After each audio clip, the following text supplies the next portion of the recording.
Gandang araw! Hi guys! This is Mrs. Ayin. A day in my life as a content creator at feelingerang vlogger na may pangarap sa buhay na gustong yumaman. For today's video ay samahan nyo nga po sana ako sa aking mga kaganapan ngayong araw. Matagal na ngang nire-request si Daddy Jason ang laing kaya ngayong kanyang kaarawan ay sige na nga pagbigyan na natin. Napilitan yarn?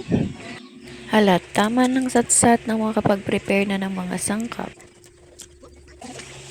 Hinugasan ko na rin pala itong pinatuyong gabi nang sa gayon ay matanggal ang mga alikabok at kung anumang mga duming na pasama dito.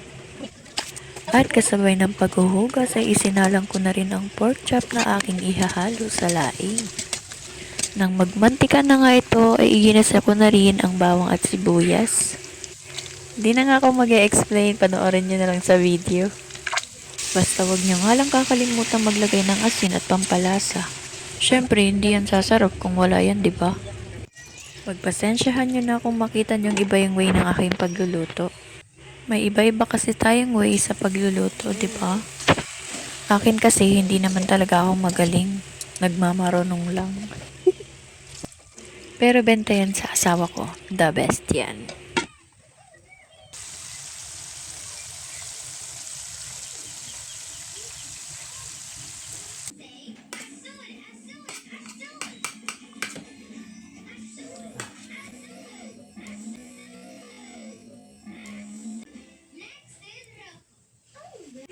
Kinahapon na naman nga ay pumunta kami sa LTO para mag-renew ng driver's license ni Daddy, expired na kasi.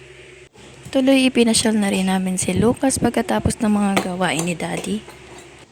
Enjoy na enjoy nga ang bulilit, halos ayaw na ngang umalis. Kaiyak pa nga yan nung inalis na siya dyan.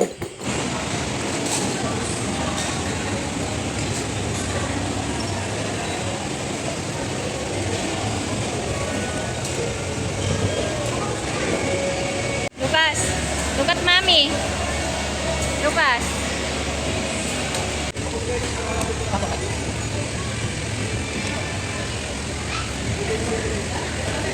At pagkatapos nga ng 30 minutes na paglalaro ni Lucas ay dumiretso naman kami sa Jollibee para mag-dinner. Oh, paras tayo. Oh, touch mo, Lucas. Go. Oh, ayun, touch na. Yung anak mo.